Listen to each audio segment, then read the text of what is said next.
राधा स्वामी जी। आज के सत्संग की वाणी गुरु रामदास जी की है। राग कल्याण महला चौथा। सत्संग के वचन राम गुर पारस परस करीजे। शायर और किताबें कहती हैं कि पारस एक पत्थर होता है जो लोहे को सोना बना देता है। अब कबीर साहब कहते हैं कि पारस और संत में बड़ा फर्क है। क्या कहते हैं? पारस में ओ संत में बड़ो अंतरो जान, वह लोहा कंचन करे, वह करे आप समान।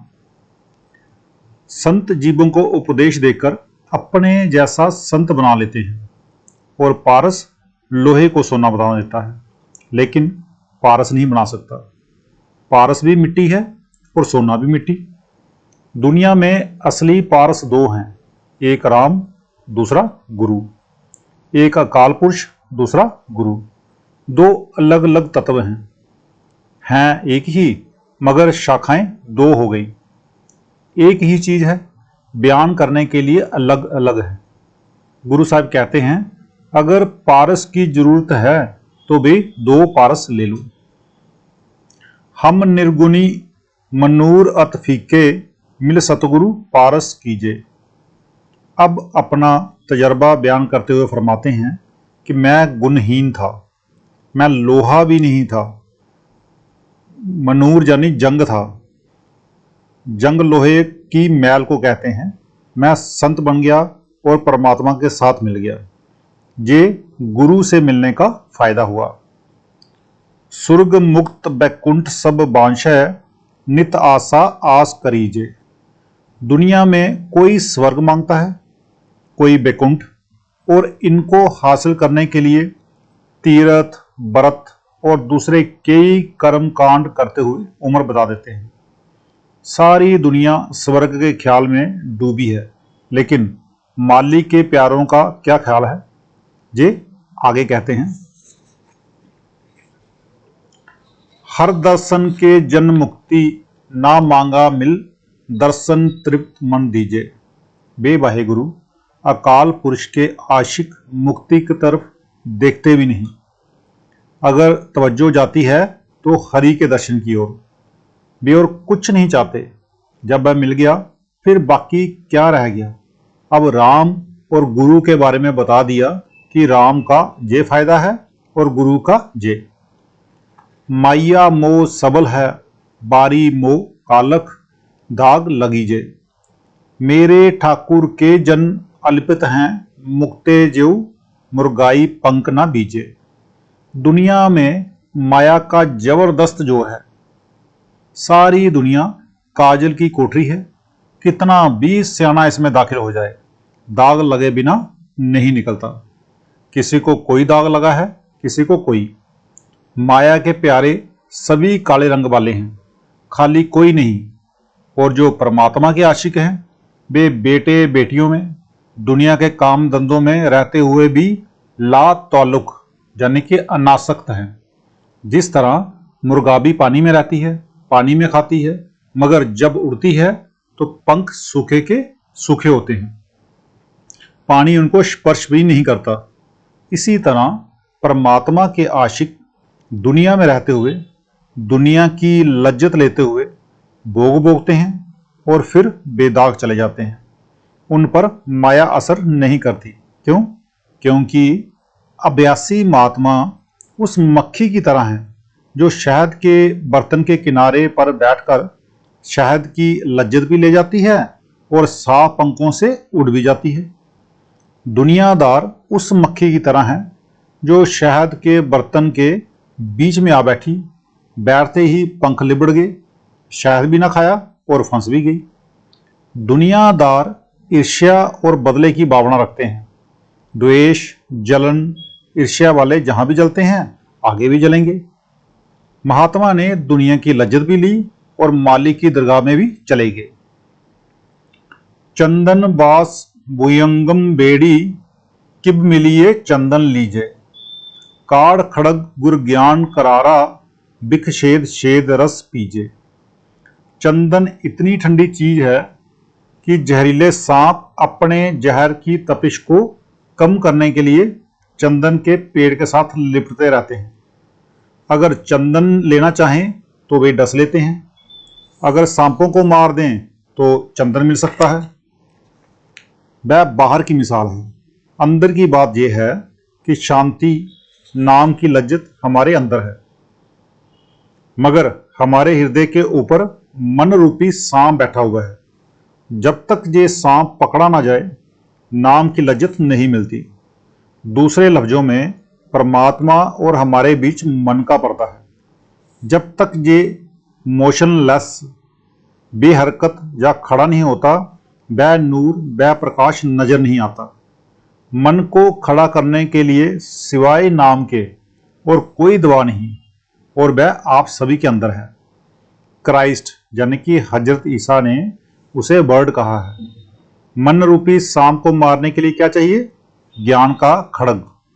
ज्ञान या शब्द की तलवार से मन को काट दो। मन मोशनलेस यानी कि खड़ा हो जाएगा। रूह पिंड को छोड़कर ब्राह्मण पर चढ़ जाएगी। दुनिया लफ्जों में उलझकर मर गई। नाम का पता ना लगा कि वह क्या चीज है। आगे गुरु अंगद साहब जी फरमाते हैं, अखी बाजों देखना बिन कन्ना सुनना, ये कानों की गूं गूं शब्द नहीं। पैरों बाजों चलना बिन हत्था करना, जिबे बाजों बोलना इव जीवत मरना, नानक हुक्म पशान के तो खसमे मिलना। उस दुनिया में कोई भाषा नहीं, ना गुरमुखी है, ना अरबी, ना फारसी, ना संस्कृत। वहां कोई किताब नहीं, ना वेद, ना शास्त्र, ना कुरान, ना इंजील। वह अमर रबी है। Unwritten law and unspoken language, लिखने पढ़ने में ना आने वाला विषय है। कब मिलता है? जब 9 दरवाजे छोड़कर 10वीं गली में आए।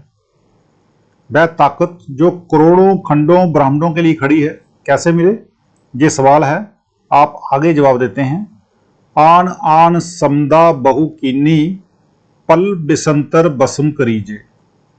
वह किताब पढ़ने से, विचार करने से नहीं मिलता। क्या कहते हैं गुरु नानक साहब? ज्ञान ध्यान दुन जानिए, अखत कहावे सोए। वह अखत है, उसका ज्ञान चाहिए। जब उस ज्ञान की तलवार को पकड़ें तो सांप काटा जाएगा, यानी जब शब्द को पकड़ेंगे मन मोशनलेस हो जाएगा, मन खड़ा हो जाएगा। अब नाम की महिमा करके गुरु की महिमा की तरफ आते हैं। महा उगर पाप साकत, नर कीने मिल साधु लुकी दीजे।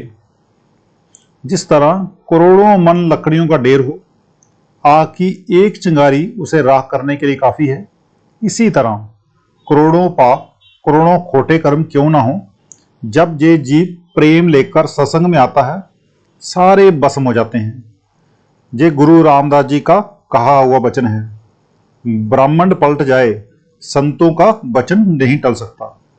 संतों के दर्शन करने से करोड़ों पाप नाश हो जाते हैं। साधु साध साध जन नीके, जिन अंतर नाम दरीजे, परस निपरस बे साधु, जन जन हर भगवान दिखीजे। घर बार छोड़ने से, कपड़े रंगने से साधु नहीं बनता, बल्कि जो साधना करके नाम को अंदर प्रकट कर ले, वह साधु कहलाता है। जिस तरह MA BA की डिग्री है, इसी तरह साधु संत और परम संत भी रूहानी प्राप्त की डिग्रियां हैं। जिस वक्त ये 9 दरवाजों से निकलकर 10वीं गली से होकर आकाश मार्ग पर आ जाए और सूरज चंद्रमा पार करके तुरीय पद में पहुंचकर ज्योत प्रकट कर ले, उस वक्त शिष्य कहलाने का हकदार होता है। जब तक मन इंद्रियों का गुलाम है, भोगों में रहता है, ये शिष्य कैसे हो सकता है? गुरु गोविंद सिंह जी फरमाते हैं कि जब तक अंदर ज्योत प्रकट नहीं होती, शिष्य नहीं बनता। मैं भी यही कहता हूं कि जब तक शिष्य तुरीय पद में पहुंचकर ज्योत प्रकट ना कर ले, जब तक काम मन इंद्रियां काबू में नहीं आती, तब तक शिष्य नहीं बन सकता। गुरु नानक साहब कहते हैं, सच्चदा पर जानिए जा आत्म तीर्थ करे निवास। इसी तरह साध किसे कहते हैं? जिसने अपनी आत्मा पर से स्थूल, सूक्ष्म, कारण तीनों गिलाफ उतार लिए, जिसका पिंडी मन पिंड को छोड़कर ब्रह्मांडी मन में मिल गया, फिर ब्रह्मा पार ब्रह्मा में पहुंच गया। वहां अमृतसर है, जो वहां स्नान करता है उसका नाम साधु है। गुरु अर्जन साहब फरमाते हैं, साध की दूर करो स्नान, साध ऊपर जाइए कुर्बान। आगे फरमाते हैं, साध की महिमा वेद न जाने, जेता सुने तेता बखियाने। साध कोई मामूली अवस्था नहीं, शिष्य ही नहीं मिलते तो साध कहाँ? जो पार ब्रह्म में पहुंचे वह साध है। गुरु अर्जन साहब फरमाते हैं, सत्संग अंतर प्रभ टीठा, नाम प्रभु का लागा मीठा। साधुओं की संगति करके ही अकाल पुरुष मिलता है। साकत सूत बहु गुरजी, बरिया क्यों कर तान तनीजे, तंत सूत किश निकसे नाही, साकत संगना कीजे। कहते हैं, जो सूत गांठों से भरा हुआ हो, तार धागा कुछ ना निकल सके, उसका कपड़ा नहीं बुना जा सकता। इसी तरह जो साकत या मनमुख पुरुष हैं, जिनका मन हर वक्त खोटे ख्यालों की तरफ रहता है, वह नाम की तरफ आ ही नहीं सकते। ऐसे पुरुषों की संगति नहीं करनी चाहिए। ऐसा ना हो कि तुम्हें कोई उल्टा ख्याल देकर भक्ति से गिरा दें। सतगुरु साध संगत है, निकी मिल संगत राम रवीजे। जो मन बुद्धि के दायरे में रहते हैं, वे इन संतों को बेइल्म जने अज्ञानी और मूर्ख कहते हैं। अब गुरु साहब फरमाते हैं कि सतगुरु और साध संगति दुनिया में बड़े भाग्य से मिलते हैं। इनके मिलने से वह राम परमात्मा याद आता है।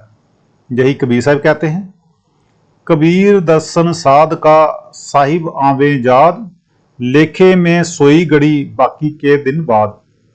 इसलिए सच्चे साधु से मिलना चाहिए। गुरु नानक साहब फरमाते हैं, सत्संगत कैसी जानिए, जिथे एको नाम बखानिए। कबीर साहब जी कहते हैं, गुर निंदक नारायण होई, बाको मुख ना देखो कोई। जहां गुरु या संतों की निंदा हो और कोई भी करता हो, उसका मुंह ना देखो, क्योंकि गुरु की निंदा महापाप है। अंतर रतन जवाहर मानक, गुर कृपा ते लीजे। दो चीजें इंसान के काम आती हैं, एक गुरु, दूसरा राम यानी शब्द। करोड़ों सिद्धियां, करोड़ों खुशियां इसके अंदर हैं, लेकिन जब तक पूरा गुरु मंजिलों का वाकिफ राह नहीं बताता और ये मेहनत करके ऊपर नहीं चढ़ता, ये चीजें नहीं मिलती।